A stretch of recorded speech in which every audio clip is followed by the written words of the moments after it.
Welcome to Sathish picks channel. ஒரு mutual fund manager அவர் எப்படி பங்குகளை பிக் பண்றாரு, அவர் எப்படி ஒரு பெரிய ப்ராஃபிட்டை இன்வெஸ்டர்ஸ்க்கு கொடுக்கறாரு. இந்த வீடியோல வந்து ஒரு மியூச்சுவல் ஃபண்ட் மேனேஜர் அவரு ஃபாலோ பண்ணக்கூடிய அதே ஸ்ட்ராட்டஜி, அதே அப்ரோச்சை நீங்க ஸ்டாக் பிக்கிங்ல ஃபாலோ பண்ணீங்கன்னா கண்டிப்பா அவர் பண்ற ப்ராஃபிட்டை நீங்களும் பண்ணலாம் இல்லையா? அதைத்தான் இந்த வீடியோல ஷேர் பண்ண போறேன். ஒரு மியூச்சுவல் ஃபண்ட் மேனேஜர் எப்படி ஃபர்ஸ்ட் ஸ்டாக்ஸை பிக் பண்றாருன்னா அந்த அப்ரோச் பேர் தான் வந்து டாப் டவுன் அப்ரோச். அது என்ன டாப் டவுன் அப்ரோச் அப்படின்னாக்கா, ஃபர்ஸ்ட் என்ன பண்ணுவாரு அவரு கீழே நிறைய ரிசர்ச் அனலிஸ்ட் இருப்பாங்க. அவங்க என்ன பண்ணுவாங்கன்னா மைக்ரோ அண்ட் மேக்ரோ ஃபண்டமெண்டல்ஸை கரெக்டா அவருக்கு அந்த ஒரு ஸ்டாட்டிஸ்டிக்ஸை எடுத்து கொடுப்பாங்க.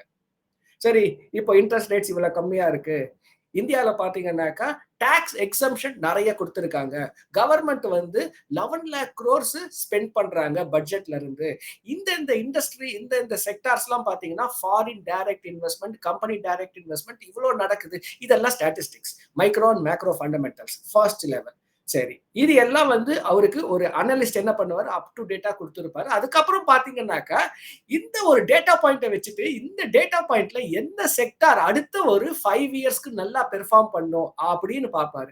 மியூச்சுவல் ஃபண்ட் மேனேஜர் ஒரு நார்மல் இன்வெஸ்டர் மாதிரி 3 மாசம் 6 மாசத்துக்கெல்லாம் அவங்க இன்வெஸ்ட் பண்ண மாட்டாங்க. They are long term investors. குறைஞ்சபட்சம் ஒரு ஸ்டாக்ல இன்வெஸ்ட் பண்ணாக்கா அட்லீஸ்ட் 2 வருஷமாவது அவங்க இன்வெஸ்ட் பண்ணியே ஆகணும். பிகாஸ் அவங்களோட சைஸ் ரொம்ப ஜாஸ்தி, வால்யூம் ரொம்ப ஜாஸ்தி.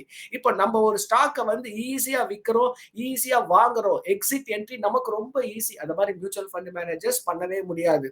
ஃபர்ஸ்ட் புரோக்கர் அப்ரோச் பண்ணணும், பையர்ஸ் அப்ரோச் பண்ணணும், அதுக்கப்புறம் அந்த பையர்ஸ் கிட்ட என்ன பண்ணணும், இருக்கிற ஷேர்ஸை கொடுக்கணும், இல்ல அந்த ஷேர்ஸை வாங்கணும். So lengthy process. ஸோ அவர் ஒரு ஷேரை வாங்குறாருனாக்கா அதுக்கு பின்னாடி ஒரு டீப் ரிசர்ச் அனாலிசிஸ் கண்டிப்பா இருக்கும்.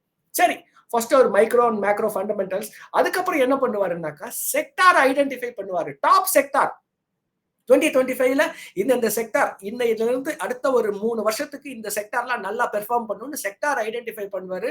அதுக்கப்புறமா அந்த செக்டார்ல நல்ல பெர்ஃபார்ம் பண்ணக்கூடிய பெஸ்ட் கம்பெனிஸை அவரு ஐடென்டிஃபை பண்ணுவாரு. ஸோ நீங்களும் இத மாதிரி ஐடென்டிஃபை பண்ணி வாங்கினீங்கன்னாக்கா நல்ல ப்ராஃபிட் பார்க்கலாம் இல்லையா? ஸோ இந்த வீடியோல top 5 sectors, mutual fund managers வாங்கக்கூடிய டாப் 5 செக்டார்ஸ், இதைத்தான் உங்ககிட்ட ஷேர் பண்ணிக்க போறேன். இது எப்படி இந்த டேட்டா இருக்கு, எனக்கு மட்டும் தான் ஆக்சசபிளா, உங்களுக்கு ஆக்சசபிள் இல்லையா அப்படின்னு பார்த்தாக்கா இது எல்லாருக்குமே ஆக்சசபிள்ங்க.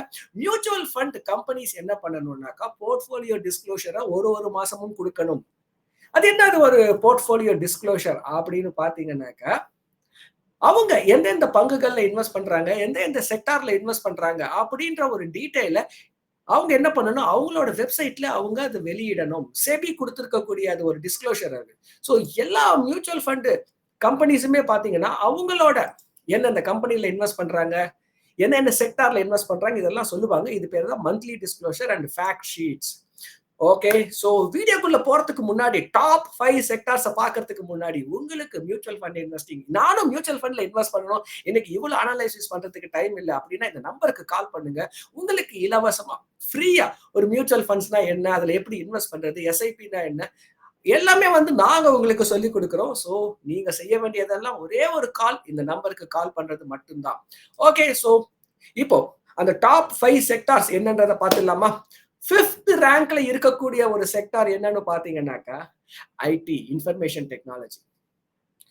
இந்தியா ஒரு ப்ரௌடா சொல்லக்கூடிய ஒரு விஷயம் என்னன்னாக்கா, அவ்வளவு எக்ஸ்பர்ட்ஸ், நம்ம ஒரு பெரிய எக்ஸ்பர்ட். நம்ம வந்து சக்சஸ்ஃபுல்லா ஒரு ப்ராடக்ட ஒரு செக்டாரை எக்ஸ்போர்ட் பண்றோம் அப்படின்னா ஐடி ஃபர்ஸ்ட் வரக்கூடியது. அண்ட் இன்னைக்கு பாத்தீங்கன்னாக்கா ஃபியூச்சரே ஆட்டோமேஷன் தாங்க.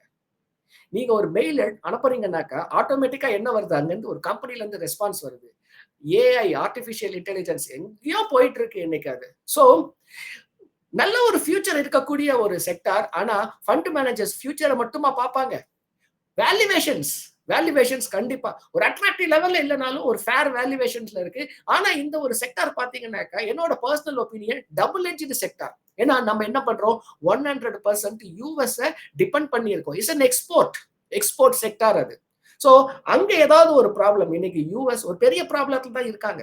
யூஎஸ் மார்க்கெட் ஒரு வேல்யூவேஷன் ஹையா இருக்கு, யூஎஸ் டெட் அவங்க ஜிடிபிக்கு அளவுக்கு ஒரு பெரிய ஒரு டெட்டை வச்சுட்டு இருக்காங்க. அன்லெஸ் அண்ட் அன்டில் அந்த இன்ட்ரெஸ்ட் ரேட்ஸ் கம்மி ஆகல, இன்ஃபிளேஷன் கம்மி ஆகலைன்னா ஒரு பெரிய problem. So it's a double edged sector. But பாத்தீங்கன்னாக்க கேஷ் கவ் அப்படின்னு சொல்லக்கூடிய ஒரு செக்டர் இது.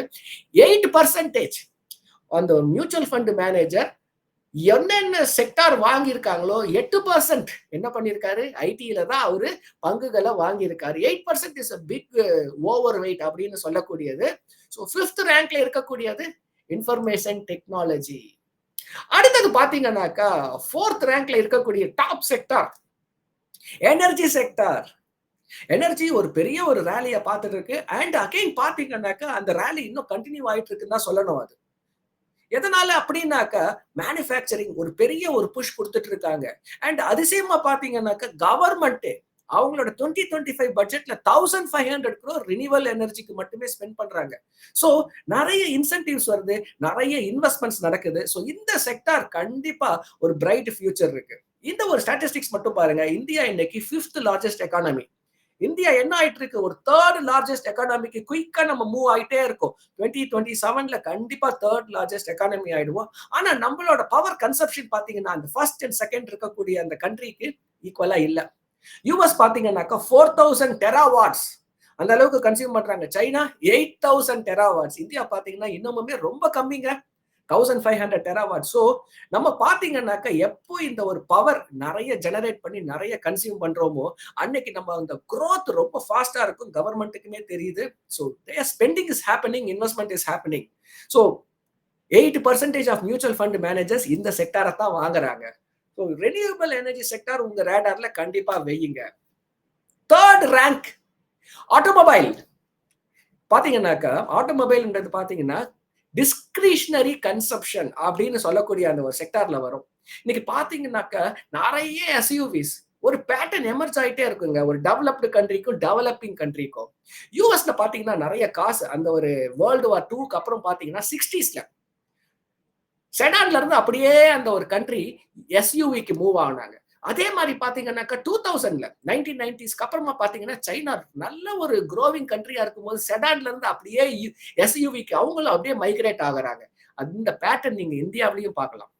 செடானை விட எஸ்யூவி கொஞ்சம் எக்ஸ்பென்சிவ் பிகாஸ் பிகர் ஸ்பேஸ் அப்படின்னாக்கா அந்த ஒரு ஸ்டீல் என்ன பண்ணணும், எக்ஸ்ட்ரா வரும். ஸோ இன்புட் காஸ்ட் ஹை ஆகும் போது என்ன ஆகும், அவுட்புட் காஸ்ட் அதிகமாகும். நம்மளும் என்ன பண்ணிட்டு இருக்கோம், எஸ்யூவியை நோக்கி பயணப்பட்டு இருக்கோம். நம்ம எந்த ஒரு கண்ட்ரி வந்து எஸ்யூவில வருதோ அது ஒரு பிரீமியம் ப்ராடக்ட். அது இன்னைக்கு பாத்தீங்கன்னா ஹுண்டாயில பாருங்க ஒரே ஒரு செடான் தான் வச்சிருக்காங்க. ஆனா எஸ்யூவி மட்டும் பாத்தீங்கன்னா ஹெக்ஸ்டர்னு ஒன்று வச்சிருக்கான், வெனியூன்னு ஒன்று வச்சிருக்கான், கிரேட்டான்னு ஒன்று வச்சிருக்கான், டக்ஸன்னு ஒன்று வச்சிருக்கான். கிளியரா தெரியுது அவங்க போர்ட்ஃபோலியோல பாத்தீங்கன்னா எஸ்யூவிக்கு நிறைய importance. And automobile is growing 9%. Fund manager என்ன பண்றாங்க, ஆட்டோ அண்ட் ஆட்டோ ஆன்சிலரிய பார்த்து வாங்கிட்டு இருக்காங்க. செகண்ட் ஹையஸ்ட் பையிங் செக்டார் என்னன்னு பாத்தீங்கன்னா எஃப்எம்சிஜி. ஆல்ரெடி பாத்தீங்கன்னாக்கா 2025ல நிறைய டாக்ஸ் எக்ஸம்ஷனை கொடுத்திருக்காங்க. ஸோ அப் டு 12 lakhs வரைக்கும் டாக்ஸே கட்ட வேணாம்னு சொல்றாங்க. 1 கோடி மக்கள் டாக்ஸை சேவ் பண்றாங்க அவங்க. ஸோ அந்த டாக்ஸை சேவ் பண்ணும்போது எங்க அந்த காசெல்லாம் செலவு பண்ணுவீங்கன்னாக்கா கண்டிப்பா கன்சம்ஷன். ஸோ கன்சம்ஷன்ல ஃபர்ஸ்ட் வரக்கூடியது எஃப்எம்சிஜி. லாஸ்ட் ஒரு 2 வருஷமாவே எஃப்எம்சிஜி ஒரு பெரிய ரிட்டர்னை கொடுக்கல. So again valuations are attractive. அதே நேரத்துல பாத்தீங்கன்னாக்கா ஸ்டேபிள்ஸ் கண்டிப்பா கன்சம்ஷன் இன்க்ரீஸ் ஆகுது. அதுக்கப்புறம் பாத்தீங்கன்னா நிறைய பிரீமியம் ப்ராடக்ட். இப்போ பிஸ்கெட்லயே பாத்தீங்கன்னா ஃபர்ஸ்ட் இந்த குளுக்கோஸ் பிஸ்கெட் இருக்குல்ல, சீப்பா இருக்கக்கூடிய பிஸ்கெட். அதுக்கப்புறம் பாத்தீங்கன்னா கொஞ்சம் இந்த எக்ஸ்பென்சிவ் பிஸ்கெட், அப்புறம் வெரி எக்ஸ்பென்சிவ் பிஸ்கெட். ஸோ எஃப்எம்சிஜியும் பாத்தீங்கன்னாக்கா நிறைய அப் டு 10% வரைக்கும் ஃபண்ட் மேனேஜர்ஸ் இந்த ஒரு செக்டார்ல இன்வெஸ்ட் பண்ணிக்கிட்டே இருக்காங்க. கண்டிப்பா ரேடார்ல வைங்க. நிறைய கம்பெனிஸ் வந்து நல்ல ஒரு குட் வேல்யூவேஷன்ஸ்ல இருக்கு. பெரிய வேல்யூவேஷன்ஸ் வரதுக்கு நல்ல ஒரு வாய்ப்பு இருக்கு. And number 1 banking and financial. Last 3 வருஷமா பெரிய ஒரு ரிட்டர்ன்ஸை கொடுக்காத ஒரு செக்டார் இது. நான் பெரிய பெரிய பேங்க்ஸ் எல்லாம் பாத்தீங்கன்னாக்கா 2002 2003ல இருந்து 2025 வரைக்கும் அதே லெவல்ல இருந்துட்டு இருக்கு. ஸோ இந்த செக்டார் தான் பாத்தீங்கன்னா ஹார்ட் ஆஃப் நிஃப்டி. 36% பெரிய ஒரு participation. Banking and financial services தான் ஒரு பெரிய ஒரு டாமினன்ஸ். ஒரு கண்ட்ரி நல்லா க்ரோ ஆயிட்டு இருக்கும்போது அந்த கண்ட்ரிக்கு நிறைய எக்ஸ்பேன்ஷனுக்கு காசு தேவைப்படும். ஸோ பேங்க் தான் ப்ரொவைட் பண்ணணும், என்பிஎஃப்சிஸ் ப்ரொவைட் பண்ணணும். So banking and financial services next ஒரு 5 இயர்ஸ்க்கு நல்லா பெர்ஃபார்ம் பண்ணணும். இல்ல உங்ககிட்ட நிறைய காசு வந்தாலும் என்ன பண்ணுவீங்க? நீங்க உங்க காசை எடுத்துட்டு போயிட்டு அங்கதான் திரும்ப இன்வெஸ்ட் பண்ணுவீங்க. இன்சூரன்ஸ் வாங்குவீங்க, மியூச்சுவல் ஃபண்ட்ஸ் வாங்குவீங்க, ஸ்டாக்ல இன்வெஸ்ட் பண்ணுவீங்க. Again banking and financial services. கடன் வாங்கணும்னாலும் பேங்கிங், உங்ககிட்ட எக்ஸஸா காசு இருந்தாலும் banking. 28% fund managers banking and financial services வாங்கி இருக்காங்க. ஸோ டாப் 5 செக்டார்ல ஃபர்ஸ்ட் இருக்கக்கூடியது பிஎஃப்எஸ்ஐ. ஸோ இதெல்லாம் இந்த ஒரு டாப் 5 செக்டார்ஸை உங்க ரேடார்ல வையுங்க. நீங்க ஸ்டாக் பிக்கிங் பண்ணும்போது ஒரு ஃபண்ட் மேனேஜர் மாதிரி யோசிச்சு டாப் டவுன் அப்ரோச்ல இப்படி வாங்குனீங்கன்னாக்கா probability of you making profit will be very very bright.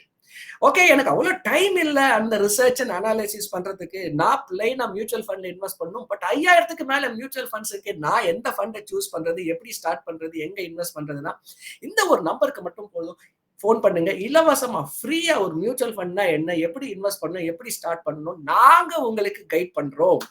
So எதுக்கு வெயிட் பண்றீங்க? இந்த நம்பருக்கு கால் பண்ணுங்க. உங்களோட மியூச்சுவல் ஃபண்ட் இன்வெஸ்டிங் ஜர்னி, இல்ல உங்களுக்கு ஏதோ ஒரு மியூச்சுவல் ஃபண்ட், ஸ்டாக், பர்சனல் ஃபைனான்ஸ்ல ஏதாவது ஒரு ரெக்கமெண்டேஷன், சரி நீங்க வேற எங்கேயோ பண்ணிருக்கீங்க, but you want to take a second opinion, recommendation வேணும் அப்படின்னாலும் இந்த நம்பருக்கு ஃபோன் பண்ணுங்க.